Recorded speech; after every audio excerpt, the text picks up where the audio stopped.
तो जो last lecture था हमारा, लास्ट लेक्चर हमने अपना पोजीशनिंग वाला जो फेज था वो कंप्लीट किया था।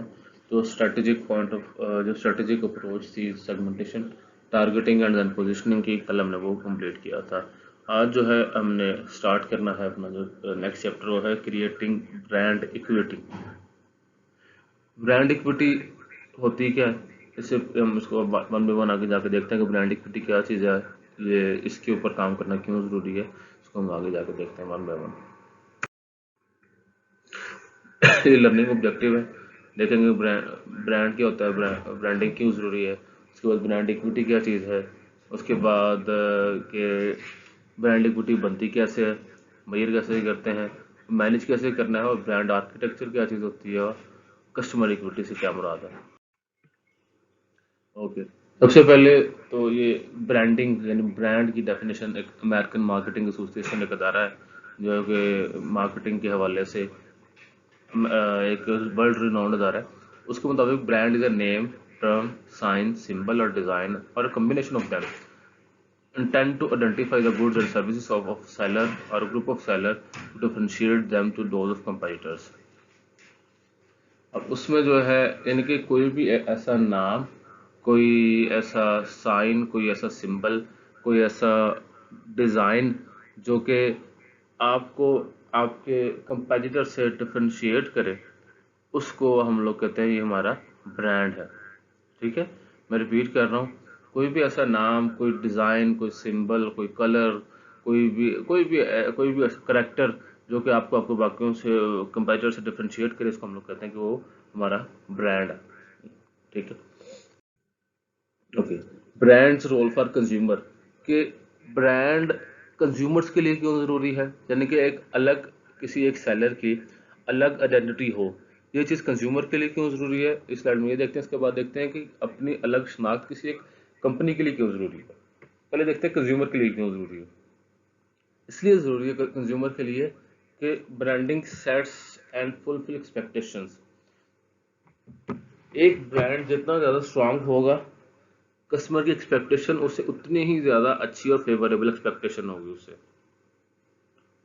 मैं रिपीट कर रहा हूँ कि एक ब्रांड जितना ज़्यादा डिस्टिंक्टिव और पॉजिटिव डिफ्रेंशिएट किया हुआ ब्रांड है खुद को बाकियों से, तो कंज्यूमर की जो एक्सपेक्टेशन है, कंज्यूमर की एक्सपेक्टेशन भी उतनी आसानी से फॉर्मुलेट होंगी, और साथ साथ फॉर्मुलेट होने के साथ साथ फुलफिल भी उतनी आसानी से जो है ना वो हो जाएंगी कंज्यूमर के पॉइंट ऑफ व्यू। इसकी एग्जांपल मैं आपको देता हूँ। आप लोग जो है कहीं पे जो आपने करना है, आपके घर में किसी की शादी है, शादी की तैयारियां कर रहे हैं आप, तो शादी की तैयारियों में आपने मेहमानों को, आप देखते हैं कि जी पानी हमने और खाने के साथ कौन सा पिलाना है मेहमानों को, तो आप जो उसमें कहते हैं कि जी हमने अब आपको मल्टीपल ऑप्शन है, आपके पास नेस्ले का मिनरल वाटर है, आपके पास सूफी का मिनरल वाटर है, आपके पास दसानी का मिनरल वाटर है, आपके पास जो है वो पाक वाटर जो है एक ब्रांड है, उसको मल्टीपल आपके पास जो है ना वो है ऑप्शन आपके पास। इन सारे ब्रांड के साथ आपकी डिफरेंट एक्सपेक्टेशंस होंगी। आपके जो नेस्ले है, इकोफिना है, इसके अलावा जो आपके दसानी है, ये नहीं, ये जो अच्छे ब्रांड हैं, इनसे एक्सपेक्टेशन आपकी ये होगी कि ये पानी हल्का पानी है। ठीक है, पीने जब पियेंगे तो तंग नहीं करेगा, भारी महसूस नहीं होगा, आपके जो स्टोमिक को तंग नहीं करेगा, स्मेल नहीं आएगी इसमें से। लेकिन आप चले जाएंगे पाक वाटर जो एक ब्रांड है, या और इस तरह के जो हल्के ब्रांड है, उनकी जो बोतल से भी पकड़ेंगे तो लगता है पता नहीं अजीब चिपचिपी सी बोतल है। ठीक है, अब आपकी एक्सपेक्टेशन, आपको पता है कि यार मेरा इनसे एक्सपीरियंस रहा है, ये ब्रांड जो है ना ये इतने अच्छे नहीं है, एक्सपेक्टेशन भी बन भी जाती है, सेट भी होती हैं ब्रांड्स की आइडेंटिटी से, आपकी ब्रांड की अलग आइडेंटिटी से, और इसके साथ साथ फुलफिल भी होती है। फुलफिल कैसे होती है, समटाइम होता है कि जी आपने अच्छे कपड़े पहने हुए ना, तो वो अच्छे कपड़े समटाइम इतने इतने अच्छे होते नहीं है, वो इतने अच्छे होते नहीं है, सिर्फ आपको इस चीज़ की तसल्ली होती है यार मैंने फलां ब्रांड पहना हुआ है। जैसे मिसाल के तौर पे आपने जो है ना वो एक मैं बल्कि पिछले पिछले दिनों देख रहा था मैं एक जो T cap, simple T cap है, मेरा एक दोस्त है, उसने एक कैप ली, बिल्कुल नॉर्मल कैप थी, ना उसका कोई बड़ा आउटस्टैंडिंग स्टफ था उसका, ना कोई आउटस्टैंडिंग डिज़ाइन था, बड़ा नॉर्मल सा उसका स्टफ था। अब उसने मुझे कहा कि यार ये कैप देखो, मैंने कहा अच्छी है, नॉर्मल सी कैप है, इसमें क्या मसला है साहब। कहता है कि कितने की होगी, मैंने कहा होगी 300 400 500 की मैक्सिमम होगी। कहता है 4,500 की कैप है ये वाली। मैंने कहा 4,500, मैंने कहा इतने पैसे इस, मैंने कहा बसूरी सी कैप पे लगा दिए। कहता भाई लिवाइस की कैप है ये, पता नहीं लिवाइस की कौन सा ब्रांड बता रहा था, एक अच्छा ब्रांड था, तो उस ब्रांड की किताब है, कैप है ये वाली। तो मैंने कहा अच्छा। अब देखें उसने उस वो चाहे बोंगी सी कैप थी, लेकिन उसके दिमाग में उसने कहा जी फलां ब्रांड है, तो फलां ब्रांड की कैप पहनी है, उसकी एक्सपेक्टेशन ऑटोमेटिकली फुलफिल हो रही थी कि कैप मुझे बहुत अच्छी लग रही है, बहुत लाइट वेट सी कैप है, मुझे जो है ना इसमें वो नहीं किसी किस्म के वो सर दर्द नहीं होगी, सर दबाया नहीं जाएगा वगैरह वगैरह। अब उसकी एक्सपेक्टेशन भी ऑटोमेटिकली मीट होगी उसकी। अच्छा एक सेकंड जो है ना, आप जरा 1 मिनट वेट करिएगा। मैं ओके जी। उसके बाद है रिड्यूस रिस्क, कि आपकी जो ब्रांडिंग है वो रिस्क को रिड्यूस करती है। ब्रांडिंग जो है रिस्क को रिड्यूस करती है। रिस्क को कैसे रिड्यूस करती है, जैसे मैंने बताया, एक ब्रांड है जो कि मार्केट के अंदर अपनी अलग शनाख्त रखता है, खुद को बाकी से डिफ्रेंशिएट रखता है, उसका सर्टेन एक इमेज डेवलप है, तो आपको वो परचेज करते वक्त आपको इतनी सोच विचार नहीं करनी पड़ेगी यार मैं लूँ या ना लूँ, ठीक है, क्योंकि समटाइम वो आपने वो ब्रांड अगर ऑलरेडी ट्राई किया हुआ है या आपके दोस्तों ने किसी ने ट्राई किया हुआ है, तो एक ट्राइड ब्रांड है, तो जब वो परचेज करते हो तो आपका रिस्क भी आपका कम हो जाएगा। उसके बाद आपका नेक्स्ट आ जाता है सिंप्लीफाइड डिसीजन मेकिंग। आपने कौन सा ब्रांड परचेज करना है, आपका ये जो डिसीजन मेकिंग का प्रोसेस है ये सिंप्लीफाई हो जाता है उस ब्रांड के बारे में नॉलेज के बेस पे, और उस ब्रांड के साथ आपकी जो एक्सपेक्टेशन थी, उस ब्रांड के साथ आपका जो एक्सपीरियंस था, उसके बेस पे आपका जो बाइंग डिसीजन है वो सिंप्लीफाई हो जाता है कस्टमर का। उसके बाद नेक्स्ट आ जाता है take on personal meaning. Take on personal meaning के साथ ये चीज़ है, जैसे ब्रांड इमेज की यहाँ पे जो ना बात हो रही है, कि आपको लगता है कि ये ब्रांड यार, ये ब्रांड तो सिर्फ मेरे लिए है। जैसे फॉर एग्जांपल एक जो कल भी शायद हम क्लास में डिस्कस कर रहे थे कि एक बैग है, आपने बैग परचेज करना है एक बैग मीटिंग के लिए, दूसरा बैग जो है वो आपका कोई एडवेंचरस ट्रिप आपने करना है तो उसके लिए जो है ना आपको बैग चाहिए होता है। अब एक जो टूरिस्ट बंदा है उसको पता है कि यार फलां एक कंपनी है वो टूरिज्म की प्रोडक्ट्स बहुत अच्छी रेलेवेंट बनाती है, तो वो चीज़ तो यार मेरे मेरे लिए है वो वाली चीज़, तो ठीक है। कुछ एक ये चीज़ इसमें रोल प्ले करती है। उसके अलावा आपकी जो प्रमोशन है, प्रमोशन में आप समटाइम जो अपनी इमोशनल बॉन्डिंग के जरिए, इमोशनल अपील्स के जरिए भी कस्टमर के साथ, कस्टमर के इमोशन के साथ जब टच करते हैं तो उसको पर्सनल रेलिवेंस बहुत ज़्यादा फील होती है कंज्यूमर को अपने जो किसी एक सर्टन ब्रांड के साथ, तो एक पर्सनल मीनिंग जो है वो भी अटैच हो जाता है उसके साथ और बिकम पार्ट ऑफ आइडेंटिटी। अब कुछ लोग जो है वो किसी हमने फलां ब्रांड ही परचेज करना, फलां ब्रांड ही परचेज करना है, या ऐसे होता है कि कंज्यूमर कहते हैं यार देखो मैं तो हमेशा लिवाइस की पैंट पहनता हूँ यार, मैं तो इसके अलावा कभी कोई पैंट नहीं पहनी, मुझे तो इसके अलावा कोई पसंद नहीं है। और वो फिर एक्सपेक्ट भी करता है कि उसके इर्द गिर्द के जो दोस्त है, बाबा जो फैमिली है, वो उसको इस चीज़ के साथ जो ना वो शो करें, उसको इस चीज़ का इजहार करें कि हाँ यार ये बंदा तो इस फलां एक ब्रांड के साथ जो है ना वो एक लॉयल लॉयल कस्टमर है इनका, और ये उनकी जो है ना इसकी शनाख्त का हिस्सा बन गया हो। जैसे वो कहते हैं कि ये फलां एक अच्छी घड़ी है, फलां अच्छी घड़ी पहनता है, तो ये जो ना इसे एक अच्छे ब्रांड ट्राई करता है, इसके अलावा ये कोई ब्रांड ट्राई नहीं करता। इसके बाद नेक्स्ट आ जाता है हमारे पास ब्रांड सोल फॉर फर्म्स। ये ब्रांड जो है वो कंपनीज के लिए ब्रांड्स का क्या रोल है, ब्रांडिंग क्यों जरूरी है। सिंपलीफाई प्रोडक्ट हैंडलिंग, आपकी जो प्रोडक्ट हैंडलिंग है उसको सिंपलीफाई कर देते हैं। आपको याद होगा, मैंने ब्रांड्स के डिफरेंट कैटेगरीज होती हैं, आपने पढ़ी होंगी। कुछ आपके पेरेंट्स ब्रांड होते हैं, पेरेंट्स ब्रांड के आगे सब ब्रांड्स होते हैं, जैसे पेप्सी कोला है, पेप्सी कोला एक पेरेंट ब्रांड है, उसके आगे सब ब्रांड्स है उसके, उसमें उसका लेज है, चीटूस है, कुरकुरे हैं वगैरह वगैरह। आपने जितने सब ब्रांड के, आपको इनकी जो प्रोडक्ट की हैंडलिंग है वो ईजी है।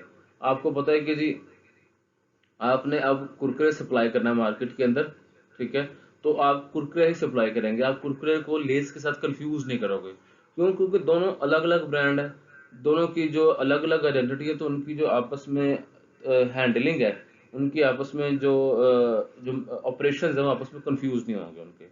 दूसरा, ऑर्गेनाइज इन्वेंट्री एंड अकाउंटिंग। ये वो चीज़ है कि जी आपने इन्वेंट्री जो स्टॉक है, स्टॉक आपका प्रॉपर ऑर्गेनाइज रहता है, आपको हिसाब किताब करने में कोई इशू नहीं होता। और फिर लीगल प्रोटेक्शन, कंपनी की लीगल प्रोटेक्शन क्या होती है कि कोई भी आपकी जो एफर्ट्स हैं, आपकी एफर्ट्स को मिस यूज़ नहीं करेगा आपका कंपटीटर। जैसे जी कुरकुरे इतना ज़्यादा सेल होता है मार्केट के अंदर, तो अगर जो कोई एक बंदा उठ के कहते जी मैं भी कुरकुरे के नाम से बिजनेस करना स्टार्ट कर दूं, तो ये इतना इजीली पॉसिबल नहीं है, क्योंकि उनके पास उसके लीगल राइट्स है उस चीज़ के। और अगर तो वो कोई और बंदा उठ के कुरकुरे के नाम से बिजनेस करना स्टार्ट करेगा, तो जो है ना कंपनी उसको ऊपर केस करेगी, और उसकी वजह से उनका जो है ना वो उसकी पेनल्टी भुगतनी पड़ सकती है उनको। ठीक है। उसके बाद है क्रिएट ब्रांड लॉयल्टी। जब जैसे मैं लास्ट स्लाइड में बता रहा था, कस्टमर जब आपके साथ पक्का हो गया और रेगुलरली आपके प्रोडक्ट को यूज़ करता है, तो आपके साथ लॉयल हो गया। जब लॉयल हो जाएगा तो कंपनी के लिए रेवेन्यू जनरेट करने का एक मुश्किल सोर्स भी मिल जाएगा कंपनी को। उसके साथ साथ वो कंपनी के बारे में पॉजिटिव वर्ड ऑफ माउथ भी फैलाएगा वो कस्टमर। लास्ट है secure comparative advantage. Secure comparative advantage से मुराद कि जैसे हम कल डिस्कस कर रहे थे कि कंपैरेटिव एडवांटेज क्या होता है। कोई भी ऐसी चीज़, कोई भी ऐसा फैक्टर जो कि आपको बाकियों से डिफरेंशिएट करता है इन पॉजिटिव सेंस, ऐसा कोई भी जो बेनिफिट है आपके पास जो कि बाकियों के पास नहीं है, तो कंपैरेटिव एडवांटेज कहते हैं। अगर आपके पास ऐसी कोई भी चीज़ है, तो आपका अगर तो कोई तगड़ा ब्रांड है, तगड़ा ब्रांड जो है आपके कंपैरेटिव एडवांटेज को सिक्योर करने में आपको हेल्प आउट करता है।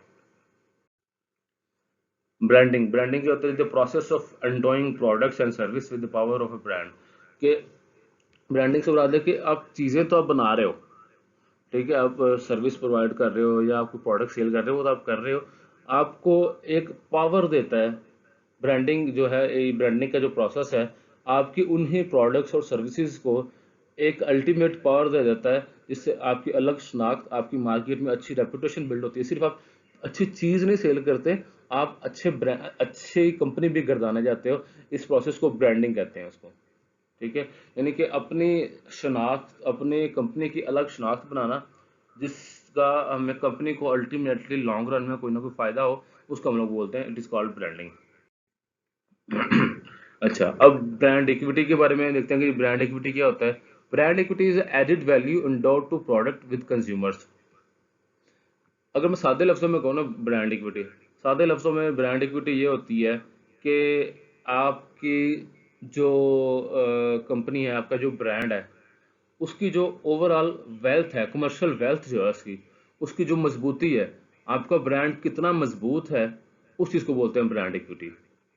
आई एम रिपीटिंग कि आपका ब्रांड कितना मजबूत है, इस चीज़ को बोलते हैं ब्रांड इक्विटी, सादे लफ्ज़ों में। अब अब इसके कुछ आगे पैरामीटर्स हैं, वो कुछ इसके डायमेंशंस हैं, वो नेक्स्ट स्लाइड में डिस्कस करता हूँ मैं।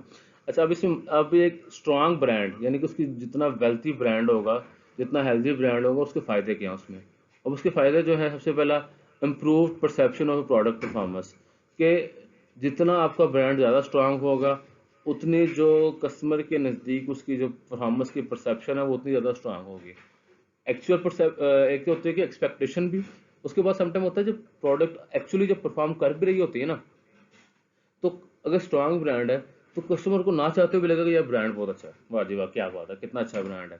ठीक है। अब जैसे आपने किसी अच्छे ब्रांड की शर्ट पहनी हुई है, आपने चाहे वो आपने बड़ा ऑड सा बोंगा सा कलर पहना हुआ है आपने, तो आपको बाकी लोग कहेंगे यार किस तरह का अजीब सा कलर पहना हुआ है, लेकिन आपको कलर ऑड नहीं लगेगा, क्योंकि आपने अपनी मर्जी का एक अच्छा ब्रांड पहना हुआ है। आपको कहेगा नहीं यार कितना फ्रेंड, कितना आईज फ्रेंडली कलर है ये वाला, कितना आई कैची कलर है ये वाला। आपको एक कलर जिसके अंदर मसला है, आपको मसला नजर नहीं आ रहा, क्यों? क्योंकि आपने एक तगड़ा ब्रांड पहना हुआ है आपके नजदीक। ठीक है। तो एक परसेप्शन भी चेंज हो जाती है इससे। ग्रेटर लॉयल्टी, कस्टमर लॉयल, जितनी ब्रांड ज़्यादा स्ट्रांग होगा, कस्टमर उतना ज़्यादा लॉयल होगा। Less vulnerability to marketing crisis, sorry, less vulnerability to comparative marketing actions. आपके कंपेटिटर्स नए नए ऑफर्स ले आए, नए नए डिस्काउंट्स ले आए, कुछ चीज़ें ऐसी ले आए, तो उतना ज़्यादा इम्पैक्ट आपकी परफॉर्मेंस के ऊपर नहीं होगा, अगर तो आपका ब्रांड तगड़ा है। अगर तो आपका ब्रांड माड़ा है, आपका ब्रांड की इक्विटी कम है, तो आपकी जो कंपेटिटर का कोई भी एक्शन जो है, वो आपके ऊपर अच्छा खासा इम्पैक्ट करेगा। उसके बाद आ जाता है less vulnerability to marketing crisis. Market में अगर ओवरऑल भी क्राइसिस चल रहा है, तो तगड़ा ब्रांड इसको हैंडल कर लेगा। लेकिन अगर आपका ब्रांड तगड़ा नहीं है, स्ट्रांग ब्रांड नहीं है, तो एक हल्का फुल्का भी मार्केट में ओवरऑल डिस्टर्ब होती है, तो आपके बिजनेस के ऊपर भी अच्छा खासा इम्पैक्ट होगा। उसके बाद है लार्जर मार्जिन। तो मार्जिन यानी प्रॉफिट मार्जिन आपको भी काफ़ी मिल जाते हैं। जब आपको कस्टमर लॉयल है आपके साथ, आपके ग्रेटर लॉयल्टी होगी तगड़े ब्रांड की, तो ज़्यादा प्रॉफिट मार्जिन भी तो आपके इंक्रीज होंगे। उसके बाद है more inelastic consumer response to price increase.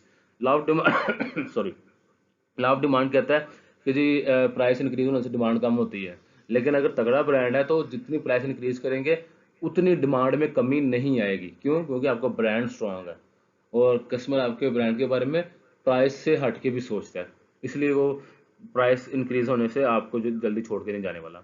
उसके बाद है more elastic consumer response to price decreases, कि अगर इंक्रीज करेंगे तब तो उसकी डिमांड आपकी इतनी कम नहीं होगी, लेकिन कल अगर आप प्राइस कम करते हैं, यानी लाभ डिमांड करता है कि जी प्राइस कम करेंगे तो आपकी जो डिमांड है, डिमांड आपकी इंक्रीज होगी, तो आप थोड़ी प्राइस भी कम करें तो डिमांड आपकी बहुत ज़्यादा इंक्रीज होती है आपकी। ये एक स्ट्रांग ब्रांड के जो है ना वो उसके आउटकम है केवल। उसके बाद है greater trade cooperation and support, कि आपको अपने जो है मार्केट के अंदर आपके जो सेलर्स हैं, आपके जो सप्लायर्स हैं, आपके सप्लायर भी आपको कोऑपरेट करते हैं आपके साथ, आपको जो ना सपोर्ट करते हैं आपको। इसकी जब B2B business to business buying behaviour जब पढ़ाया था मैंने आपको, उसके अंदर एक मैंने था मैनेजिंग बिजनेस रिलेशनशिप के अंदर एक पॉइंट था रिड्यूस रिस्क, उसके अंदर भी मैंने जो ना इस चीज़ को एक्सप्लेन किया था आपको कि इससे क्या मुराद है।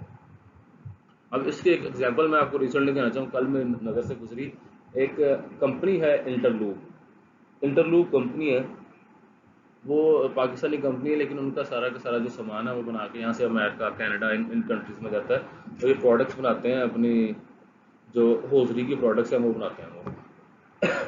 अब सुनने में आया कि उनका जो ना कंटेनर यहाँ से जा रहा था अमेरिका में, पोर्ट जिस पोर्ट से उतरना था, पोर्ट से उतरने लगा, ठीक है, तो वो जहाज़ के ऊपर काफ़ी सारे कंटेनर थे, तो एक कंटेनर जो है वो कंटेनर कहीं उसकी बेल्ट टूट गई और वो कंटेनर जो है पानी में गिर गया।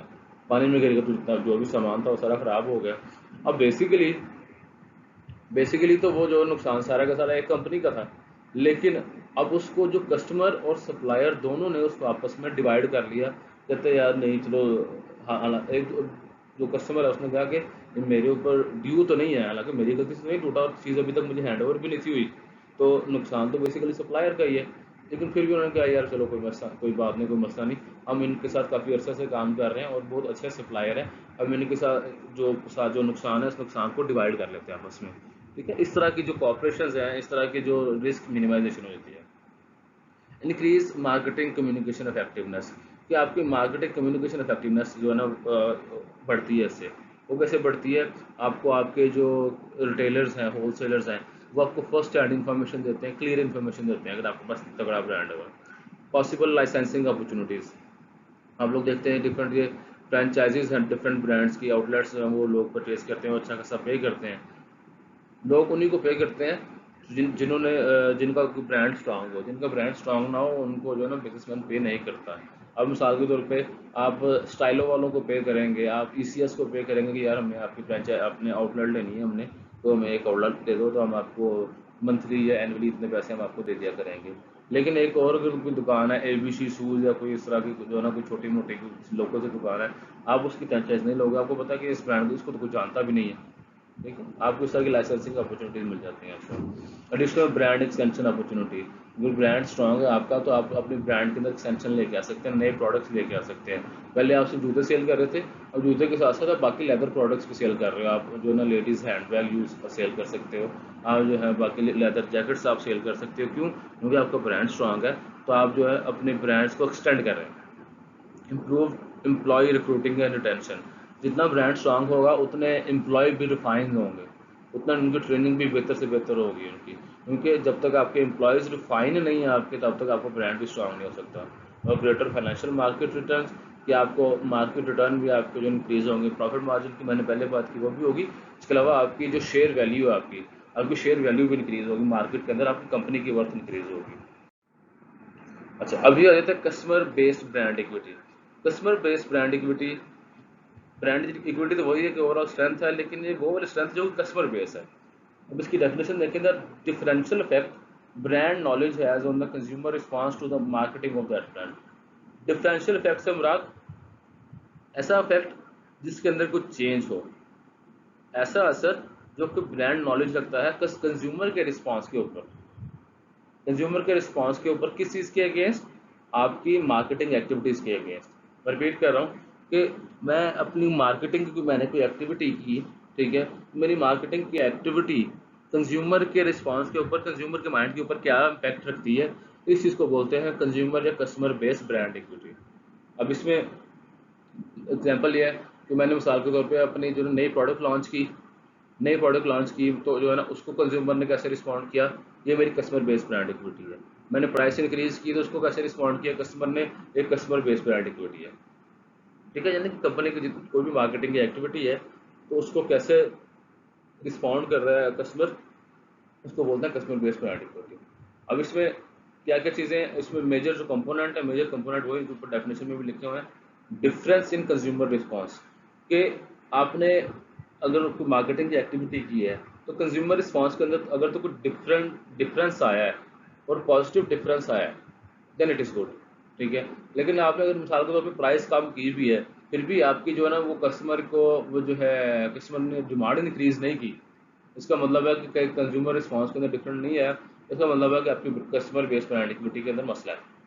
दूसरा कि आपने जो भी मार्केटिंग एक्टिविटी की कस्टमर का ब्रांड नॉलेज भी उससे मॉडिफाई हुआ कि नहीं हुआ, क्योंकि तो मॉडिफाई नहीं हुआ इसका मतलब है कस्टमर ने आपकी जो प्रमोशन है या जो मार्केटिंग की एक्टिविटीज़ है उसके ऊपर खास ध्यान नहीं दिया। ठीक है, ये चीज़ें भी इसमें आपने देखनी है। Perception, preference and behaviour, customer की परसेप्शन आपके बारे में चेंज होती है कि नहीं मार्केटिंग एक्टिविटीज़ करने के साथ, या वो प्रेफरेंस में आप उसकी लिस्ट में ऊपर प्रेफरेंस लिस्ट में जा रहे हो कि नहीं जा रहे, बिहेवियर पॉजिटिव आ रहा है कि नहीं आ रहा है। ये सारी की सारी चीज़ें जो हैं आपकी कस्टमर बेस्ड ब्रांड इक्विटी को डिपिक्ट करती हैं। अगर इनमें आपके कस्टमर के बिहेवियर में, प्रेफरेंस में, नॉलेज में चेंज नहीं आ रहा, और अगर आ रहा है तो नेगेटिव चेंज आ रहा है, इसका मतलब है आपकी कस्टमर बेस्ड ब्रांड इक्विटी आपकी वीक है, you have to work on that. Brand promise, the marketer's vision of what the brand must be and do for consumer. Brand promise से मुराद है कि ये एक जो मार्केटर, जो बिजनेसमैन है, उसका विजन है कि वो फ्यूचर में कस्टमर को कस्टमर को क्या प्रोवाइड करना चाहता है, कैसे प्रोवाइड करना चाहता है या करेगा। ठीक है, कितनी प्राइस पे करेगा, किन सेक्रीफाइसेस के, यानी बेसिकली सादे लफ्ज़ में मैं कहूँ कि ब्रांड प्रॉमिस ये है कि एक मार्केटर का विजन, तो उसने कस्टमर को क्या वैल्यू प्रोवाइड करनी है, इसको बोलते हैं ब्रांड प्रॉमिस। अच्छा, आगे ये कुछ ब्रांड इक्विटी के मॉडल्स हैं। इसमें से एक पहले है ब्रांड एसेट वैल्यूएटर, दूसरा है ब्रांड, तीसरा brand resonance model. Okay, brand equity model में सबसे पहले है ब्रांड एसेट वैल्यूएटर। इसके मुताबिक कि आपका जो है ब्रांड है, आपने इसकी एक जो ब्रांड की जो इक्विटी है, आपने उसको अगर मेजर करना है, आपने उसको देखना है, तो वो बेसिकली चार चीज़ों पे मुश्तमिल होती है ब्रांड इक्विटी। एक है एनर्जाइज्ड डिफरेंशिएशन, दूसरा है रेलिवेंस, तीसरा है स्टीम, और फोर्थ वन है नॉलेज।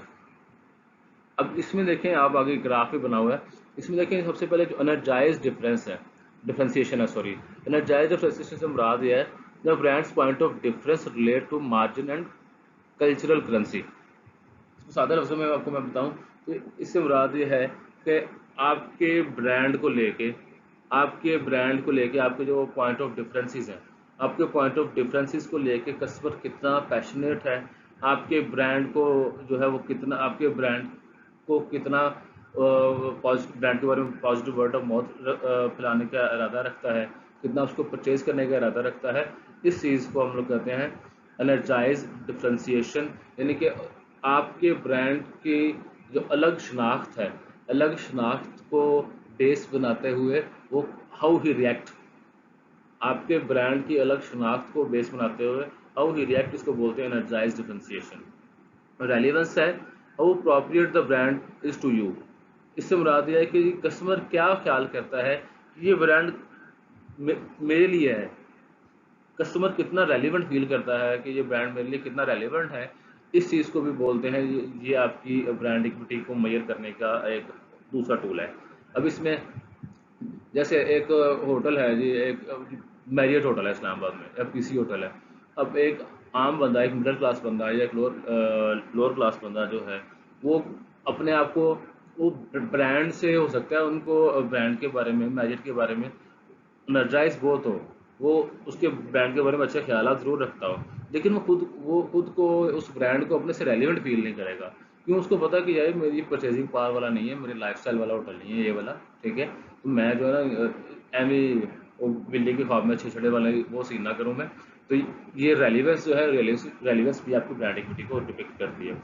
उसके बाद है steam, how you regard the brand, कि आपकी ओवरऑल जो परसेप्शन है ब्रांड के बारे में, कि ब्रांड अच्छा है, ब्रांड बुरा है, ब्रांड सस्ता है, ब्रांड महंगा है, ब्रांड जो है सोसाइटी के लिए काम करता है कि नहीं, ठीक है। ये सारी की सारी जो ओवरऑल आपकी जो है डिपिक्शन है, आपका ओवरऑल जो जो सोच है, सोच का जो इज़हार है, जिसको बोलते हैं स्टीम, ये आपका तीसरा डिटर्मिनेंट था ब्रांड एसेट वैल्यूटर का।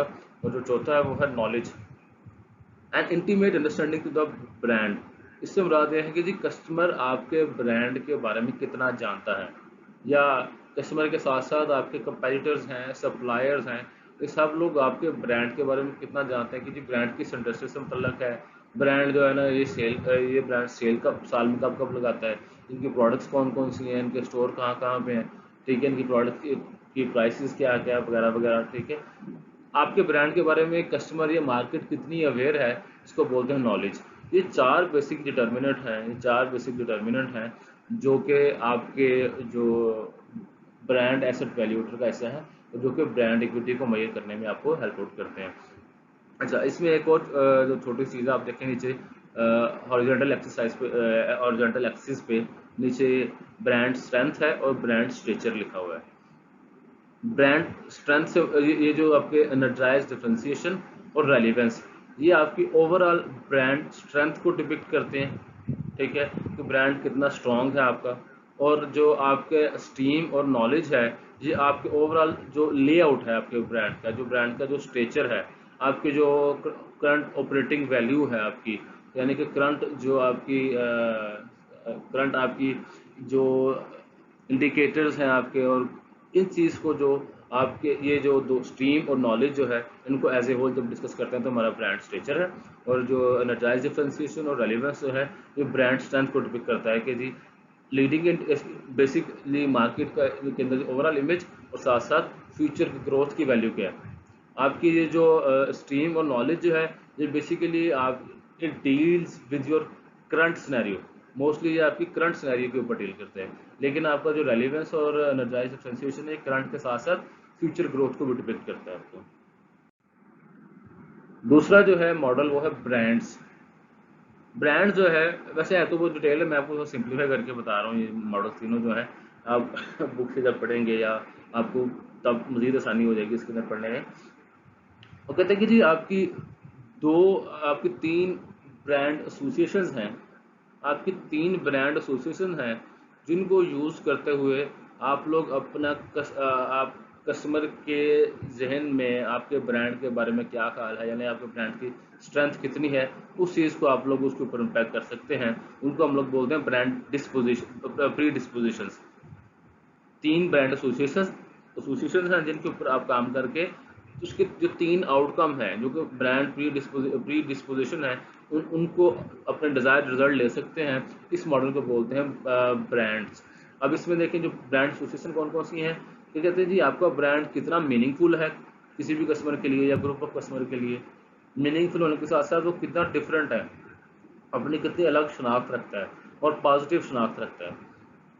और तीसरा सेलियंट, सेलिंग बोलते हैं नुमाया को। भाई अलग तो है बाकियों से, लेकिन अलग होने के साथ साथ क्या वो जो है वो ऐसा अलग तो नहीं है कि कोई बंदा उसको नोट ही नहीं करता, मार्केट से बाहर चला जाए।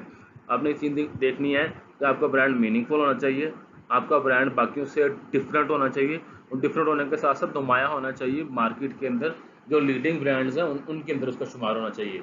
अगर तो ये तीन एसोसिएशन आपके ब्रांड के अंदर हैं, तो आप क्या काम कर सकते हैं। अच्छा, प्री डिस्पोजिशन से मुराद ये है कि आप अपने जो कस्टमर है, कस्टमर के माइंड के अंदर अपनी जो ब्रांड की जो स्ट्रेंथ है, अपनी ब्रांड की स्ट्रेंथ को अपने हिसाब से आप लोग लोकेट करते हैं, इसको बोलते हैं प्री डिस्पोजिशन।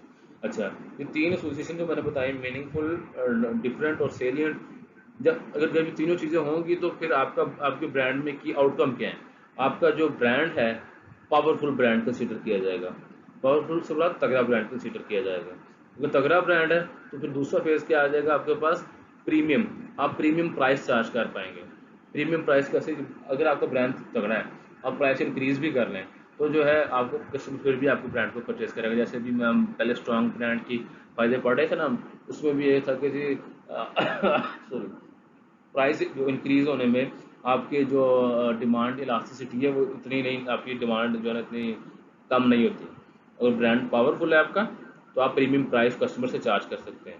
और उसके साथ साथ जो तीसरा जो फ़ायदा है आपका वो ये है कि आपके पास पोटेंशियल होता है, किस चीज़ का पोटेंशियल होता है कि आप अपने ब्रांड को एक्सटेंड कर सकते हैं, नई प्रोडक्ट्स लॉन्च कर सकते हैं, नई मार्केट्स में जा सकते हैं।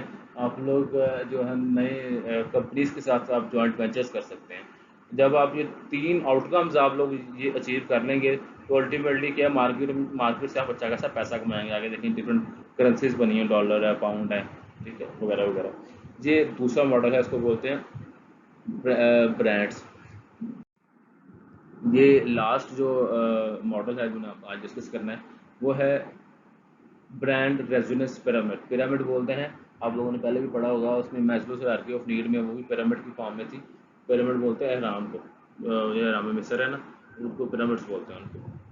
अच्छा, जो ब्रांड रेजोनेंस मॉडल है वो कहते हैं कि जी आपका ब्रांड जो है एक आम प्रोडक्ट या सर्विस से लेके जब वो एक तगड़ा ब्रांड बन जाता है तो उस फेज तक गुजरते गुजरते डिफरेंट ब्लॉक्स को, डिफरेंट एक्टिविटीज़ परफॉर्म करके फिर ही वो एक तगड़ा ब्रांड बनता है। वो एक्टिविटीज़ कौन कौन सी हैं, वो फेजेस कौन कौन से हैं। पहला फेज सेलियंस है, आप देखिए सेंटर वाले जो पैरामिड है उसमें देखें, सेलियंस के बाद है परफॉर्मेंस और इमेजरी पे काम किया जाता है। उसके बाद जजमेंट और फीलिंग डेवलप की जाती है, उसके बाद रेजोनेंस आती है।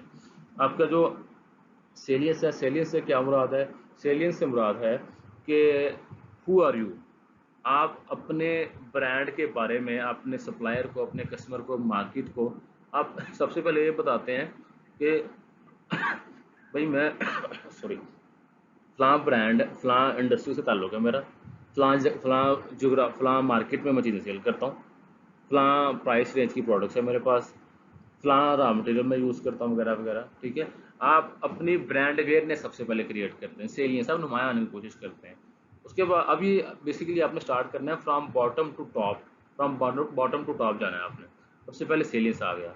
सेलियंस के बाद जो दूसरा पॉइंट है जिसके ऊपर कंपनीज काम करती हैं ब्रांड को स्ट्रॉन्ग करने के लिए, वो है आप अपने मीनिंगफुल, अपने आपके ब्रांड के मीनिंग क्या है, मीनिंग के ऊपर काम करते हैं। अच्छा, अब पॉइंट ऑफ पैरिटी और पॉइंट ऑफ डिफरेंस जो है आई बिलीव आप लोगों ने पढ़े होंगे पहले, मैं फिर भी बता देता हूँ। पॉइंट ऑफ पैरिटी क्या चीज़ है कि जी आप में और आपके कंपेटिटर्स के दरमियान जो कॉमन पॉइंट्स हैं, ऐसे ऐसे फैक्टर्स जो ऐसे फीचर्स जो आपके प्रोडक्ट में और आपके कंपेटिटर की प्रोडक्ट में वो कॉमन है, उनको हम लोग बोलते हैं वो पॉइंट ऑफ पैरिटी है। और पॉइंट ऑफ डिफरेंस से मुराद ऐसी ऐसे फैक्टर्स, ऐसे फीचर्स जो आपके ब्रांड में तो हैं, आपके कंपेटिटर के ब्रांड में नहीं है, या आपके कंपेटिटर के ब्रांड में है आपके ब्रांड में नहीं है, तो उनको बोलते हैं पॉइंट ऑफ डिफरेंस बोलते हैं। इसकी मैं एग्जांपल दे दूँ जी, अब मोबाइल फ़ोन है, अब एक आईफोन भी मोबाइल फ़ोन है, एक नोकिया जो नोकिया 3310, नोकिया 1100 वो भी मोबाइल फ़ोन है। अब इनके पॉइंट ऑफ पैरिटी क्या है, पॉइंट ऑफ पैरिटी ये है कि वो भी कॉल करने के लिए यूज़ होता है, वो दूसरा फ़ोन 3310 भी कॉल करने के लिए यूज़ होता है। आपने कॉल करनी, कॉल दोनों फ़ोन से हो जाएगी। ये पॉइंट ऑफ पैरिटी है, कॉमन पॉइंट्स हैं दोनों के, दोनों मोबाइल फ़ोन्स के, दोनों ब्रांड्स के। और पॉइंट ऑफ डिफरेंस क्या है कि जी उसमें कैमरा है, उसमें लेकिन नोकिया में कैमरा नहीं है कि उसमें एक अच्छी जो है वो आप गेमिंग का एक्सपीरियंस ले सकते हैं। नोकिया में आप नोकिया 3310 में आप गेमिंग का एक्सपीरियंस नहीं ले सकते। ये पॉइंट ऑफ डिफरेंस है उसके आईफोन के, ठीक है। आप पॉइंट ऑफ पैरिटी और पॉइंट ऑफ डिफरेंस को आप कम्युनिकेट करते हैं अपने कस्टमर्स को, अपनी मार्केट को। आप बताते हैं कि जी हम परफॉर्मेंस वाइज हमारा हमें ये बेनिफिट्स हैं, ये प्लस पॉइंट्स हमारे ब्रांड के। आप परफॉर्मेंस कम्युनिकेट करते हैं कि बहुत अच्छे ब्रांड है, बहुत अच्छी फंक्शनैलिटी है हमारी। इमेजरी के बारे में कि जी जो फलां किस्म के जो जो लोग हैं ना, हमारी ब्रांड उनके लिए है, अपना ब्रांड इमेज बिल्ड करते हैं कि हम फलां किस्म के लोगों को सर्व करते हैं। जैसे आईफोन कहते हैं कि जी, या रोलेक्स कहती है, या मर्सिडीज कहते हैं कि जी हम कामयाब लोगों के लिए हमारा जो है ब्रांड है, ठीक है। ये दूसरा ब्रांड होगा, वो कहेगा जी जो मिडिल क्लास है, हम मिडिल क्लास को की ज़रूरतों को पूरा करने वाला ब्रांड है, ठीक है। कोई एक तीसरा कहेगा कि जो ऐसे लोग जो कि सख्त सर्दी के हालात में रहते हैं, हम उनके लिए कपड़े बनाते हैं वगैरह वगैरह। ये इमेजरी, आप इमेज भी बिल्ड करते हैं। इसमें क्या मीनिंग, व्हाट आर यू, जो दूसरा फेज है, आप अपने मीनिंग डेवलप करते हैं और कम्युनिकेट करते हैं।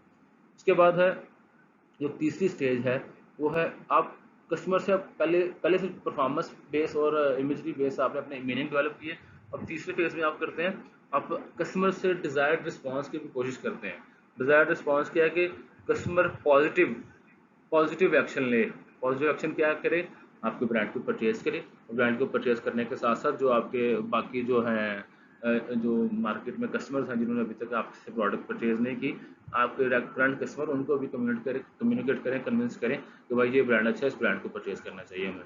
ठीक है। अब ये कैसे होता है कि आप एक पॉजिटिव इमेज जब बिल्ड होगा, पॉजिटिव जजमेंट, आपके कस्टमर आपके ब्रांड को पॉजिटिवली जब जज करेगा, तो अल्टीमेटली वो आपके ब्रांड को परचेज भी करेगा, दूसरों के सामने कम्युनिकेट भी करेगा। और साथ साथ फीलिंग में था, जिससे मैं अभी पहले इमोशंस की बात कर रहा था, आप इमोशनल बॉन्डिंग के ऊपर चले जाते हैं, इमोशनली कस्टमर को अपने साथ अटैच करने की कोशिश करते हैं। तो ये जो फेज है इसको बोलते हैं, आप इसका जो तीसरा फेज है इसको रिस्पॉन्स बोलते हैं उसको। इसमें जजमेंट और फीलिंग के ऊपर काम किया जाता है। जो लास्ट है, जो जो फेज है एक तगड़ा ब्रांड बनाने का, वो है इसको बोलते हैं रेजोनेंस। रेजोनेंस में ये है कि आपने कस्टमर को पक्का करना है अपने साथ, उसकी लॉयल्टी को मैक्सिमाइज करना है। कस्टमर आपके ब्रांड को छोड़ के कहीं और ना जाए, इंटेंस लॉयल्टी चाहिए जी। मतलब सब हमारे ब्रांड को ही परचेज करे, किसी और की तरफ ना जाए, हमारे ब्रांड के बारे में अच्छा अच्छा लोगों को बताए। अगर कोई हमारे ब्रांड से समटाइम कभी कोई गलती हो भी गई है, तो हमारे ब्रांड को एडवोकेट करे, हमारे ब्रांड को डिफेंड करे। यानी क्या करना है, क्या जी, long term relationship, long term profitable relationship आपने मेंटेन करने हैं अपने कस्टमर के साथ। अगर तो ये सारे के सारे फेजेस एक ब्रांड इन फेजेस को फॉलो कर लेता है अफेक्टिवली, तो उसकी जो ब्रांड इक्विटी है, उसकी ब्रांड इक्विटी उसकी स्ट्रांग होगी, स्ट्रांग ब्रांड इक्विटी होगी उस जो है वो ब्रांड की। यानी कि उसकी जो वेल्थ है, उसकी जो स्ट्रेंथ है, वो अच्छी खासी होगी।